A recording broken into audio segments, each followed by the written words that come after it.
외국인들은 오랜 역사 속에 전해지는 전통을 매우 중요하게 생각합니다. 어느 공동체나 전통이 있습니다. 전통이 주는 좋은 점이 많습니다. 그런데 하나님을 경외하는 신앙과 인간이 발전시킨 전통이 충돌하는 경우도 있습니다. 예수님 당시에 유대교의 전통으로 하나님 경외 신앙을 왜곡시킨 대표적 유대 종교인들이 바리새인과 서기관들이었습니다. 유대 종교 지도자들이 예수님과 제자들을 비난한 것은 성경을 어겼다는 것이 아니에요. 성경에 관한 것이 아니라 자신들의 전통 예식을 따르지 않았다는 것이에요. 다시 하겠습니다. 유대 종교 지도자들이 예수님과 제자들을 비난한 것은 성경에 관한 것이 아니라 성경을 어겼다, 왜곡시켰다 그런 것이 아니라 자신들의 전통을 따르지 않았다는 것이에요. 인간이 발전시킨 유대교 전통에 대해서 예수님과 유대교 지도자들 간의 충돌이었습니다. 7장 1절에서 14절의 말씀에서 tradition, 전통이라는 단어가 반복되고 있습니다. 3절에서도 장로들의 전통, 5절에서도 장로들의 전통, 8절에서 사람의 전통, 9절에서 너희의 전통, your own traditions, 13절에서도 너희가 전한 전통, your tradition, 하나님의 말씀을 왜곡시키며 인간의 전통을 강조하는 종교인들을 주님은 외식하는 자들이요 위선자들이라고 강하게 책망했습니다.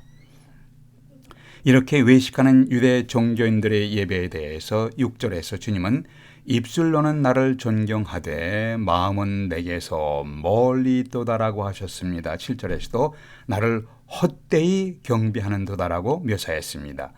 이렇게 위선적이고 헛된 예배를 드리는 유대 종교인들에 대해서 마태복음 23장에 주님은 충격적인 질책을 하셨습니다. 화 있을진저 외식하는 서기관들과 바리새인들이여 눈먼 인도자여 어리석은 맹인들이여 대접의 겉은 깨끗하되 그 안에는 탐욕과 방탕이 가득하도다. 회칠한 무덤이여 뱀들아 독사의 새끼들아. 와, 온유하신 주님이, 자비하신 주님께서, 은혜가 많으신 주님께서 어찌 이렇게 강하게 질책하는 말씀을 하셨는가요? 목자 없이 방황하는 수많은 무리들을 향해서 불쌍히 여기면서 치료해 주시고 먹을 것을 공급하신 주님께서 유대 종교 지도자들인 바리새인과 서기관들에 대해서는 신랄하게 비판하셨습니다. 우리는 우리 자신에게 질문할 것이 있습니다. 주님께서 현재 우리의 예배의식을 보시면 무엇이라고 말씀하실 것인가? 오늘 말씀에서 바리새인들과 서기관들이 인간의 전통을 놓고 주님과 충돌하는 모습 속에서 우리의 현재 신앙생활, 현재 우리의 예배의식, 예배를 비춰보면서 우리는 어떻게 해야 하는가? 이것이 오늘 메시지의 초점입니다. 첫 번째, 우리는 인간의 전통이 하나님의 말씀을 대신하게 하지는 말아야 합니다. 인간의 전통이 하나님의 말씀을 대신하게 하지는 말아야 합니다. 4절에서 또 시장에서 돌아와서는 물을 뿌리지 않으면 먹지 아니하며 그 외에는 여러 가지를 지키어 오는 것이 있으니 잔과 주발과 놋그릇을 씻음이로라. 음식을 먹기 전에 깨끗이 씻는 전통 예식은 제사장들이 손을 씻는 데서부터 내려왔습니다. 구약 성경에 제사장들이 하나님께 예배드리기 전에 제사를 드리기 전에 손을 씻는 예식에서부터 내려왔습니다. 손을 씻는다는 것은 우리의 마음을 씻고 행동을 정결하게 하고 깨끗하게 한다는 것을 상징했습니다. 하나님 앞에서 나아갈 때 깨끗한 마음으로 정결한 마음으로 나가는 것을 상징적으로 해서 손을 씻게 된 것이에요. 이렇게 예배 준비를 위해서 정결한 마음을 강조하는 손 씻음이 그릇을 씻는 것에 대해서도 세심하게 발전시켰습니다. 이렇게 외부적으로 씻는 의식에 대해서 여러 가지 씻는 방법, 씻는 순서 등을 율법적 조항으로 발전시킨 거예요. 물은 손목에서부터 부어야 하고 손가락 끝까지 흐르게 해야 한다. 이런 종류의 씻는 절차와 순서에 대해서 여러 규칙들을 만들어 놓았습니다. 그러나 유대인들은 내적인 마음의 정결에 대해서는 대단히 소홀히 했습니다. 즉 자신들이 만들어 놓은 율법의 울타리들로 인하여 율법의 내용을, 원래의 의미를 망각하게 되는 것입니다. 그래서 주님은 이 백성들이 입술로는 나를 존경하되 마음은 내게서 멀도다. 사람의 계명으로 교훈을 삼아 가르치니 나를 헛되이 경배하는도다 라고 하신 것입니다. 주님은 입술로는 하나님을 예배하지만 진정한 마음으로 예배드리지 않으면 헛되이 예배하는 것이다라는 메시지입니다. 하나님 경배가 마음 중심이 되지 아니하고 인간의 전통 형식이 된 예배는 나를 헛되이 예배하는 것이다 라는 의미의 말씀이에요. 하나님이 기대하시는 예배는 우리가 거칠회로 드리는 예배가 아니라 진실하게 온 마음과 정성을 다해 드리는 예배를 기대하십니다. 하나님은 우리의 목소리를 들으시는 것이 아니라 우리의 마음을 들으신다. God hears our heart. 우리의 마음이 찬양하지 않으면 우리는 전혀 찬양 드린 것이 아니다. 이것은 스펄전 목사님의 설명이십니다. 우리가 찬송을 부르지만 마음을 드리지 않으면 예배드린 것이 아닙니다. 우리가 헌금을 드리더라도 우리의 마음을 드리지 않으면 예배드린 것이 아니에요. 우리가 단정한 옷을 입고 예배에 참여하지만 우리의 마음 중심을 주님께 내려놓지 않으면 예배드린 것이 아닙니다. 그러나 어떤 때는 우리의 찬송도 우리의 헌금도 우리의 예배당도 보잘것없이 없어 보이지만 우리가 진정한 마음으로 예배 드릴 때가 있습니다. 제사장들이 하나님 앞에 나아가기 전에 손을 씻음으로 마음을 씻고 정결하게 하는 것은 음식 먹기 전에 손을 씻는 여러 단계의 규례들을 발전시켜 놓으니까 사람들은 손 씻는 의미를 상실해 버렸습니다. 원래 하나님께서 의도하신 의미를 잃어버린 것이에요. 잊어버린 것입니다. 십자가는 기독교의 가장 중요한 상징입니다. 그러나 십자가의 주님에 대해서 신앙 고백이 없이 목에 십자가만 건다는 것은 의미가 없습니다. 예수님을 모르면서 십자가만 액세서리로 붙이고 다닌다면 이것은 부적과 같은 것이에요. 예수님에 대해서 신앙 고백도 없으면서 십자가만 걸면 악마의 공격으로부터 나를 보호해 줄 것이다 라고 생각하는 이가 있습니다. 이것은 한국 전통적인 샤머니즘과 같은 의미이며 이것은 미신이에요. 예수님 탄생 600년, 700년 전에 이사야 1장에서 이스라엘 백성들이 드리는 예배에 대해서 하나님의 반응이 어떠하셨는가 이사야가 전한 메시지입니다. 이사야 1장 11절에서 17절에 보니까 여호와께서 말씀하시되 너희의 무수한 제물이 제사 드릴 때 드리는 제물이 예배 드릴 때 드리는 제물이 내게 하나님께 무슨 유익하뇨? 나는 수송아지나 어린 양이나 수염소의 피를 기뻐하지 아니하노라. 너희가 내 앞에 보이려고 오니까 이것을 누가 너에게 요구하였느냐? 내 마당만 밟을 뿐이니라. 너희가 많이 기도할지라도 내가 듣지 아니하리니 이는 너희의 손에 피가 가득함이라. 너희는 스스로 씻으며 스스로 깨끗하게 하여 내 목전에서 너희의 악한 행실을 버리며 행악을 그치라. 유다 왕국 백성들이 하나님께 드리는 형식적인 예배 의식에 대한 하나님의 질책이었습니다. 결과는 바벨론 제국에게 멸망당하고 수많은 사람들이 바벨론 제국으로 끌려갔습니다.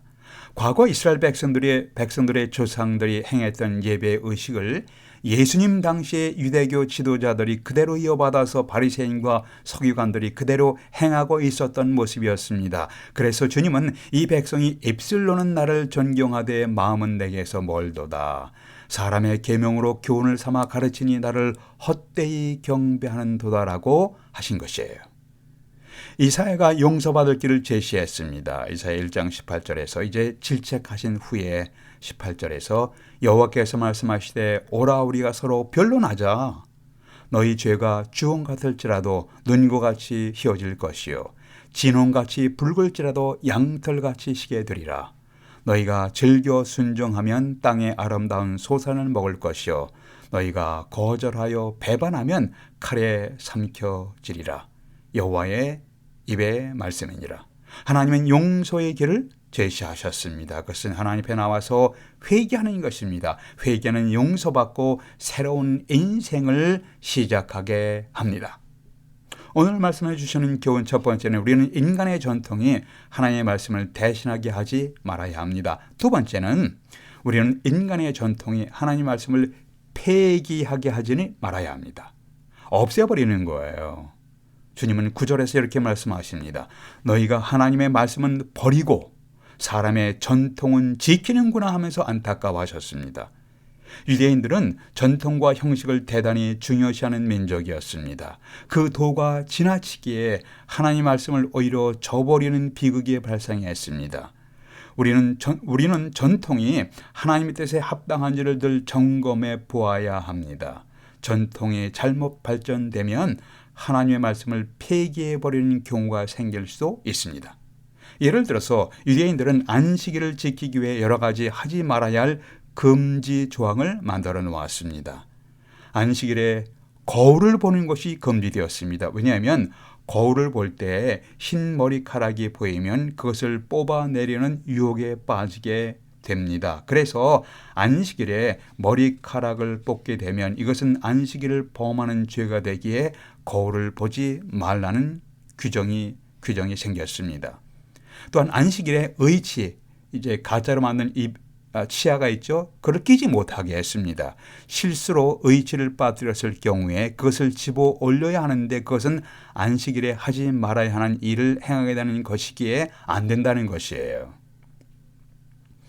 또한 안식일에는 장소를 가려서 침을 뱉어야 한다고 규정되어 있습니다. 만약 침이 밭에 떨어지면 달려가서 밟아 침을 없애야 합니다. 침을 그대로 놔두면 밭에 기름을 주는 것으로 간주되어 안식일을 범하는 죄가 되는 것이에요. 이런 것들은 안식일을 지키기 위해 유대인들이 만들어 놓은 정말 어처구니 없는 전통들입니다. 하나님은 안식일에는 일상적으로 하던 일을 중단하고 하나님께 집중해서 예배드리며 성도들끼리 서로 교제하고 쉼을 통해서 예배를 통해서 새로운 삶의 의의와 목적을 확인하고 새로운 쉼을 얻게 하기 위해 만드셨습니다. 바리새인들은 안식일에 하지 말아야 할 일들을 39가지 규례를 만들었습니다. 각 규례마다 세칙이 6가지를 만들었습니다. 총 234가지 규정들을 만들어 놓았습니다. 그러니까 안식일에 무슨 일을 할 때마다 이 규정에 걸리는지 안 걸리는지 고민하는 것이 큰 스트레스가 되었습니다. 하나님은 우리의 유익을 위해서 안식일을 규정해 주셨지만 바리새인들이 많은 규정들을 만들어놔서 스스로 얽매이고 있으니까 안식일이 축복이 아니라 무거운 종교적 짐이 되어버렸습니다. 바리새인의 전통이 하나님의 의도하신 내용을 왜곡시켜버린 거예요.